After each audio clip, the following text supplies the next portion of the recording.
Class 11-এর অ্যাকাউন্টেন্সিতে আমরা special purpose books চ্যাপ্টারটা নিয়ে আলোচনা করছিলাম। স্পেশাল পারপাস বুকসের মধ্যে প্রথমে আমরা আগের ভিডিওতে পারচেজ ডে বুক এবং সেলস ডে বুক নিয়ে আলোচনা করেছি। দুটোরই আমরা থিওরি পোর্শনটা দেখে নিয়েছি এবং একটি করে প্রবলেম আমরা দেখে নিয়েছি।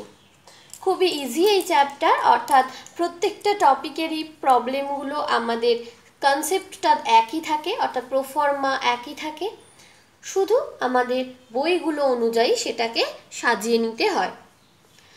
আগের দিন আমরা পারচেজ ডে বুক আর সেলস ডে বুক করেছিলাম। আজকে আমরা পারচেজ রিটার্ন বুক আর সেলস রিটার্ন বুক নিয়ে আলোচনা করব। তাহলে প্রথমে আমরা পারচেজ রিটার্ন বুকটা দেখে নিই। Purchase return book or return outward book, অর্থাৎ ক্রয় ফেরত বা বহির্মুখী ফেরত বই। ডেফিনেশন হিসেবে আমরা কি বলতে পারি না, it may be necessary to return some goods that the firm has bought on credit for a variety of reasons such as defective or excess quantity of goods supplied etc. Return কোনো একটা বিজনেসের ক্ষেত্রে খুবই common একটা জিনিস। যখন আমরা ধারে জিনিস কিনি বা ক্রেডিটে জিনিসটাও কিনি, তখন সেক্ষেত্রে আমাদের রিটার্ন পাঠাতেই হতে পারে। তার বিভিন্ন কারণ থাকতে পারে, সেটা ডিফেক্টিভ হতে পারে, যে জিনিসটা আমি কিনেছি সেটা ডিফেক্টিভ হতে পারে, অথবা এক্সেস কোয়ান্টিটি, অর্থাৎ যতটা আমি চেয়েছিলাম তার থেকে বেশি কোয়ান্টিটির জিনিস হয়তো চলে এসেছে। তাহলে যে কোনো কারণেই হোক, রিটার্ন কিন্তু খুবই কমনই একটা ব্যাপার বিজনেসের ক্ষেত্রে। All returns of goods are recorded primarily in the purchase return book. যে কোনো রিটার্ন হলে সেটা আমরা প্রথমেই পারচেজ রিটার্ন বুকে লিখি। When a firm returns some goods to its supplier, it prepares a debit note. Debit note মানে দেনালিপি। যখনই কোনো গুডস রিটার্ন যায় তাহলে তখন সাপ্লায়ারের কাছে যখন রিটার্ন যাচ্ছে, মানে আমি কিনেছিলাম বাইরে থেকে, আমি সাপ্লায়ারকে রিটার্ন করছি, সেক্ষেত্রে ডেবিট নোট তৈরি করা হয় and sends it's along with the goods return. যে জিনিসটা আমরা ফেরত পাঠাচ্ছি তার সাথেই আমরা এই ডেবিট নোটটাও পাঠিয়ে থাকি। তাহলে পারচেজ রিটার্ন বুকে ডেফিনিশন থেকে আমরা ফিচার্সগুলো কি কি পেলাম। প্রথম দেখো, ধারে ক্রয় করা পণ্য ফেরত হলে আমরা পারচেজ রিটার্ন বুকে প্রাথমিকভাবে লিখি, দেনালিপির ভিত্তিতে লিখি। নগদীকৃত পণ্য বা সম্পত্তি ফেরত দেওয়া হলে এই বইয়ে লেখা হয় না, শুধুমাত্র ধারে ফেরত পণ্য কেনা হলে সেটা ফেরত গেলেই কিন্তু পারচেজ রিটার্ন বুকে লেখা হয়। কখনোই কোনো নগদে পণ্য কেনা হয়েছে সেটা যদি রিটার্ন যায় তাহলে আমরা নগদান বইয়ে মানে ক্যাশ বুকে লিখি, পারচেজ রিটার্ন বুকে লিখি না। ধারেকৃত সম্পত্তি ফেরত দেওয়া হলেও এই বইয়ে লেখা হয় না, যেটা আমরা পারচেজ ডে বুক আর সেলস ডে বুকের ক্ষেত্রে দেখেছিলাম যে সম্পত্তি যদি কেনা হয় বা সম্পত্তি যদি বিক্রি করা হয়, সেটা যেমন পারচেজ ডে বুক বা সেলস ডে বুকে আসে না, ঠিক সেভাবেই যদি কোনো অ্যাসেট কেনা হয়ে থাকে এবং সেটা ফেরত দেওয়া হয় তাহলেও কিন্তু সেটা এই বইয়ে লেখা হয় না। তাহলে পারচেজ রিটার্ন বুকের ডেফিনেশন থেকে আমরা এর ফিচার্সগুলো পেয়ে যাব। এরপর আমরা দেখে নেব ডেবিট নোট বা দেনালিপি। এটাও কিন্তু অনেক সময় 1 মার্কসের কোশ্চেনে আসে। আমরা দেখেছিলাম যে পারচেজ বুকে বা সেলস ডে বুকে ইনভয়েস থাকে, অর্থাৎ একটা কলাম করা হয়, ইনভয়েস থাকে, ইনভয়েস নাম্বারটা সেই অঙ্কের মধ্যে লেখা হয় সেই প্রোফর্মায়। সেক্ষেত্রে পারচেজ রিটার্ন বুকের ক্ষেত্রে ডেবিট নোট বলে একটা কলাম থাকে, অর্থাৎ পারচেজ রিটার্ন বুকের সঙ্গে ডেবিট নোট পাঠানো হয়ে থাকে। ডেবিট নোট কি? It is a commercial document notifying a person that a debit has been made to his accounts. Example, if goods are sold on credit, and a part of that is returned, a debit note might be issued for the value of goods returned. অর্থাৎ জিনিসটা যখন আমি কিনেছিলাম, sell goods are sold, যখন আমি জিনিসটা sell করেছিলাম তখন আমি জিনিসটাকে ক্রেডিট করেছিলাম। এরপর যখন আমি জিনিসটা রিটার্ন করব তাহলে জিনিসটা আমাকে ডেবিট করতে হবে, তো সেক্ষেত্রে আমরা ডেবিট নোট ইস্যু করে থাকি। Thus, debit note is a document sent by a customer to a supplier. কে কাকে দেয়? অর্থাৎ কাস্টমার যে কিনেছে সে সাপ্লায়ারকে দিয়ে থাকে। Showing that returned or excess charges made in an invoice by mistake. যদি কোনো রিটার্নের দরকার হয় কিংবা কোনো এক্সেস চার্জেস হয়ে যায় সেক্ষেত্রেও ডেবিট নোট পাঠানো হয়ে থাকে। তাহলে ডেবিট নোট কাকে বলে আমরা দেখে নিলাম। ধারেকৃত পণ্য কোনো কারণে ফেরত দেওয়া হলে ক্রেতা বিক্রেতার হিসাবকে ডেবিট করে এবং তা বিক্রেতাকে জানানোর জন্য ডেবিট করার কারণ উল্লেখ করে যে লিপি বা নোট প্রস্তুত করে থাকে তাকেই দেনালিপি বলে। তাহলে এখান থেকে আমরা পারচেজ রিটার্ন বুক থেকে ডেফিনেশন, এর ফিচার্স আর ডেবিট নোট সম্বন্ধে জেনে নিলাম। এরপরে আমরা একটা ছোট এক্সাম্পলের মাধ্যমে এই পারচেজ ডে বুকটা দেখে নেব, পারচেজ রিটার্ন বুক যেটা সেটা দেখে নেব।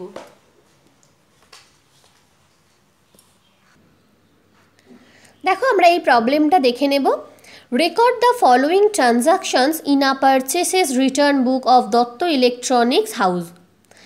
জানুয়ারি 5-এ return 10 pen drives to Mrs Agartala electronics Tripura, purchased at the rate rupees 500 each plus IGST at the rate 12%. আর জানুয়ারি 20-তেও return to capital electronics Kolkata 2 piece of LED TVs at the rate rupees 20,000 each, less trade discount 10% আর plus CGST and SGST 6% each being damaged condition। এখান থেকে আমরা purchase return বুক দেখে নেব।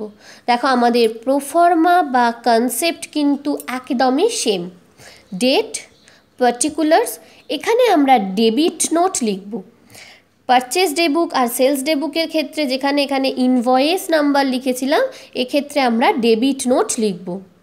তারপর LF, details, amount, net price, input CGST, input SGST, input IGST। তাহলে এভাবে আমরা ছকটা করে নিয়েছি। সেমভাবে 2000 আমরা সাল দেব 2018 জানুয়ারি 5, আগরলতা ইলেকট্রনিক্স ত্রিপুরা, আমরা যার থেকে কিনেছিলাম দেখো আগরলতা ইলেকট্রনিক্স থেকে ত্রিপুরা সেটা দিয়ে দিয়েছি। কি কিনেছিলাম 10 পেন ড্রাইভস, অর্থাৎ কি রিটার্ন যাচ্ছে 10 pen drives at the rate rupees 500 each, 5000। Next add IGST, এখানে IGST বলা আছে 12%, অ্যাড হয় অ্যাড করে দিয়েছি, কাট 12% 5000-এর। তাহলে এবার অ্যামাউন্টের ঘরে 5600, নেট প্রাইস কোনটা 5000 আর IGSTর ঘরে 600। সেমভাবে এখানে আমরা ক্যাপিটাল ইলেকট্রনিক্স কলকাতার নাম লিখে দেব, ডেট দিয়ে জানুয়ারি 20। কি রিটার্ন করেছে না 2 piece of LED TVs at the rate rupees 20,000 each। রিজনটা কি ড্যামেজড কন্ডিশন। যদি রিজন উল্লেখ করতে বলে অঙ্কে তাহলে আমরা এখানে রিজন দিয়ে দেবো, কিংবা এই ডান দিকে শেষে আর একটা কালাম করব রিজন বলে, সেখানে আমরা কিন্তু রিজনটা লিখব। যদি আলাদা করে রিজনটা জানতে চায় তাহলে আমরা এখানে রিজনটা আলাদা করে একটা রিজনের কালাম লিখে রিজনটা করব। এর থেকে দেখো ট্রেড ডিসকাউন্ট লেস করেছি আর CGST আর SGST অ্যাড করেছি, করে নির্দিষ্ট কলামে লিখে দিয়েছি। এরপরে আমরা প্রত্যেকটা কলাম যোগ করেছি এবং এই পারচেজ রিটার্ন বুকের যে টোটাল অর্থাৎ 45,920 এটা কোথায় ট্রান্সফার হয়? পারচেজ রিটার্ন অ্যাকাউন্টে। যেমন পারচেজ ডে বুকটা পারচেজ অ্যাকাউন্টে ট্রান্সফার হয়, সেলস ডে বুকটা সেলস অ্যাকাউন্টে ট্রান্সফার হয়, ঠিক সেভাবে পারচেজ রিটার্ন বুকটা পারচেজ রিটার্ন অ্যাকাউন্টে ট্রান্সফার হয়। তাই এইখানে আমরা পারচেজ রিটার্ন অ্যাকাউন্ট বলে অ্যারো দিয়ে দেখিয়ে দেব কোন অ্যামাউন্টটা 45,920। তাহলে দেখো এগুলো আলাদা করে অঙ্ক করার মতন কিছু নেই, একেবারে সেম কনসেপ্ট সেম জিনিস, শুধু আমাদের কি বই করছি, কি প্রোফার্মা অনুযায়ী সেটা শুধু লিখতে হয়। অর্থাৎ এখানে আমরা ডেবিট নোট লিখবো না ইনভয়েস লিখবো, হেডিং কি হবে, বা এখানে আমরা কোথায় ট্রান্সফার করব, শুধু এইটুকুই এখানে ক্ষেত্রে কিন্তু আলাদা হয়, এছাড়া আলাদা আর কিছুই হয় না। তাহলে পারচেজ রিটার্ন বুকটা আমরা দেখে নিলাম। এরপরে আমরা সেলস রিটার্ন বুক সম্বন্ধে ধারণা করে নেব। সেলস রিটার্ন মানে কি না, গুডসটা return by the customers for a variety of reasons such as wrong quantity or quality. All goods return by the customers মানে কাস্টমারের থেকে যখন রিটার্ন আমার কাছে আসছে। পারচেজ রিটার্ন মানে আমি সাপ্লায়ারের থেকে কিনেছিলাম, সেটা আমি সাপ্লায়ারকে রিটার্ন করে দিচ্ছি। আর সেলস রিটার্ন মানে আমি কোনো কাস্টমারকে গুডসটা সেল করেছিলাম, সেটা রিটার্ন আসছে আমার কাছে, ফেরত আসছে, সেটাই হচ্ছে sales return. When goods are returned by the customers, a credit note is made out in his name. তাহলে আমার কাছে আমি যদি রিটার্ন পাঠাই সাপ্লায়ারকে, তাহলে আমি ডেবিট নোট লিখব, আর আমার কাছে যদি কাস্টমারের থেকে রিটার্ন আসে তাহলে আমরা ক্রেডিট নোট ইস্যু করি। আমরা বাংলা ডেফিনেশন হিসেবে বলতে পারি, ধারে বিক্রিত পণ্য কোনো কারণে ক্রেতার কাছ থেকে ফেরত পেলে সঙ্গে সঙ্গে পণ্য ফেরতের বিবরণ যে বইতে প্রাথমিকভাবে তারিখের ক্রমানুসারে ফেরতের কারণ ও প্রামাণ্য দলিলের নম্বর সহ লিপিবদ্ধ করা হয় তাকে বিক্রয় ফেরত বই বা অন্তর্মুখী ফেরত বই বলে। এই বইকে সেলস রিটার্ন জার্নালও বলা হয়ে থাকে। তাহলে বিক্রয় ফেরত বই কাকে বলে আমরা দেখে নিলাম। এর বৈশিষ্ট্যগুলো আমরা কি পাবো না, পারচেজ রিটার্নের মতনই ধারে পারচেজ রিটার্ন বুকে ধারে ক্রয় করা পণ্য ফেরত দিলে আমরা যেরকম পারচেজ রিটার্ন বুকে লিখি, এখানে ধারে বিক্রয় করা পণ্য ফেরত যদি আসে তাহলে আমরা এই বইতে প্রাথমিকভাবে লিখে থাকি। প্রামাণ্য দলিল অর্থাৎ ক্রেডিট নোট বা পাওনা লিপি, তার সাহায্যে লেনদেনগুলো এই বইতে লিপিবদ্ধ করা হয়। এবং সেমভাবে নগদে বিক্রিত পণ্য বা সম্পত্তি ফেরত এলে যেমন এই বইতে লেখা হয় না, ঠিক তেমনই ধারে বিক্রিত সম্পত্তি কোনো অ্যাসেট যদি ফেরত আসে তাহলেও কিন্তু এই বইতে লেখা হয় না। শুধুমাত্র গুডস ফেরত এলে কিংবা যদি সেটা ক্রেডিট হয় তাহলেই কিন্তু সেটা এই সেলস রিটার্ন বুকে আমরা লিখে থাকি। তাহলে সেলস রিটার্ন বুক সম্বন্ধে আমরা জানলাম, এর ফিচার্সগুলোও দেখলাম, এবং লাস্ট দেখে নেব পাওনা লিপি বা ক্রেডিট নোট কাকে বলে। In all businesses, goods are returned for different reasons. They may have been damaged in transit, wrong size, or make may have been supplied, or the goods were found to be faulty. When goods are returned, যে কারণেই হোক, যখন গুডসটা কাস্টমারের থেকে return আসছে, আর document is prepared called credit note and send it to the customers to intimate him that his account has been credited. অর্থাৎ যখন আমি জিনিসটা সেল করেছিলাম তার অপোজিট করছি অর্থাৎ ফেরত আসছে, তার মানে আমি তার অ্যাকাউন্টটাকে ক্রেডিট করতে হচ্ছে। তাহলে এটাই হচ্ছে ক্রেডিট নোট। ধারে বিক্রিত পণ্য কোনো কারণে ফেরত এলে বিক্রেতা ক্রেতার হিসাবকে ক্রেডিট করে এবং তা ক্রেতাকে জানানোর জন্য ক্রেডিট করার কারণ উল্লেখ করে যে লিপি বা নোট প্রস্তুত করে তাকে পাওনা লিপি বা ক্রেডিট নোট বলে। তাহলে আমরা চারটে বই দেখে নিলাম, পারচেজ ডে বুক, সেলস ডে বুক, পারচেজ রিটার্ন বুক, সেলস রিটার্ন বুক। এরপর আমরা সেলস রিটার্ন বুকের একটা এক্সাম্পল বা একটা প্রবলেম দেখে নেব। সেমভাবেই আমরা করব, কোনো আলাদা কনসেপ্ট কিছু নেই, শুধু কোন জায়গাগুলো ডিফারেন্ট হয় সেটা আমি অঙ্কের মধ্যে দেখিয়ে দেব। দেখো এখানে একটা সেলস রিটার্ন ইনওয়ার্ড বুক বা সেলস রিটার্ন বুক করতে বলেছে এবং 3টে ডেটে আমাদের 3টে রিটার্ন বলে দিয়েছে। তার সাথে যেমন ফার্স্টে মার্চ 3-তে আছে লাম্বা and company Delhi return 200 pens sold at the rate ₹20 per unit less trade discount at the rate 10% plus IGST at the rate 12%. Joy and Company Kolkata March 22-te returned 500 pens sold at the rate ₹30 per unit plus CGST and SGST at the rate 6% each.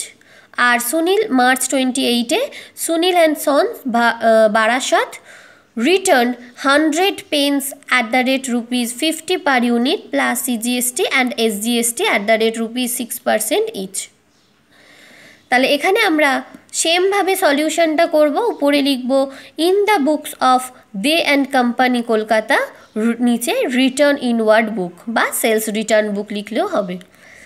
Same proforma, date, particulars, এখানে কি হবে credit note. এইটা কিন্তু মনে রাখতে হবে যে কোনটার ক্ষেত্রে কি হয়, অর্থাৎ পারচেজ রিটার্ন বুকের ক্ষেত্রে ডেবিট নোট আর সেলস রিটার্ন বুকের ক্ষেত্রে ক্রেডিট নোট। এরপরে LF, details, amount, net price, output CGST, output SGST, output IGST.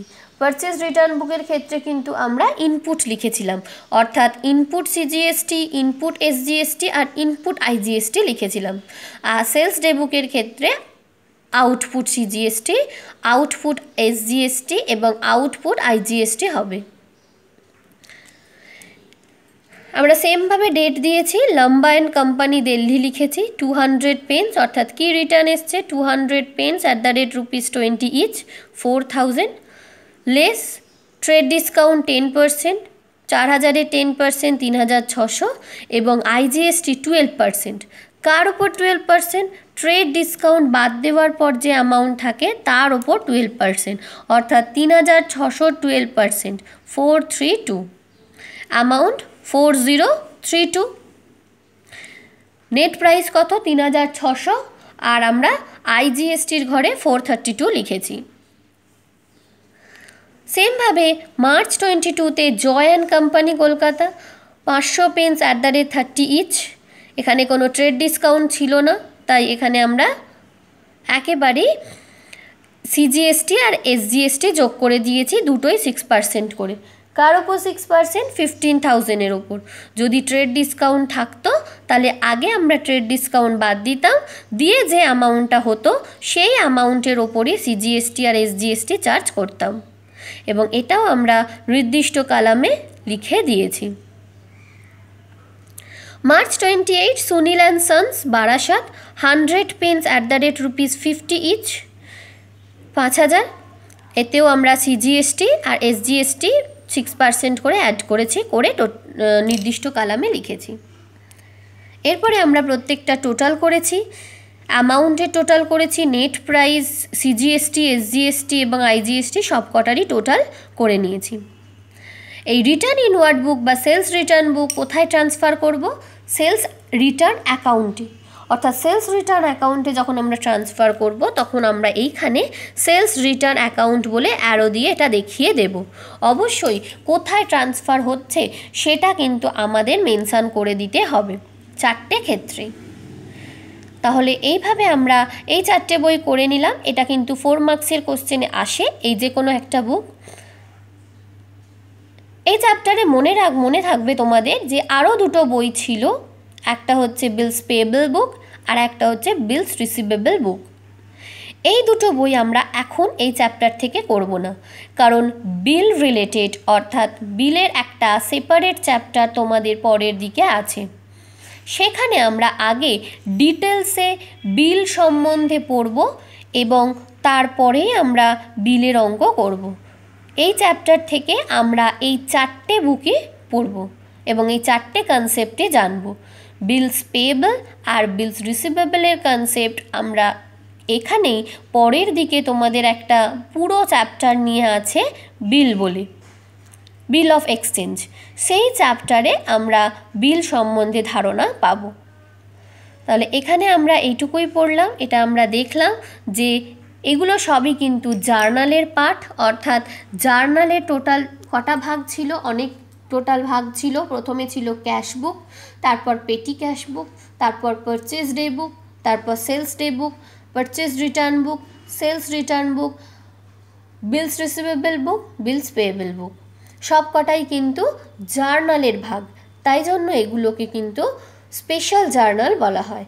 এই সব কটা বইকে স্পেশাল জার্নাল বলা হয়ে থাকে। তাহলে এই 4টে কনসেপ্ট এই চ্যাপ্টার থেকে খুব ভালো করে পড়বে। নেক্সট দিন আমরা নেক্সট চ্যাপ্টার শুরু করব।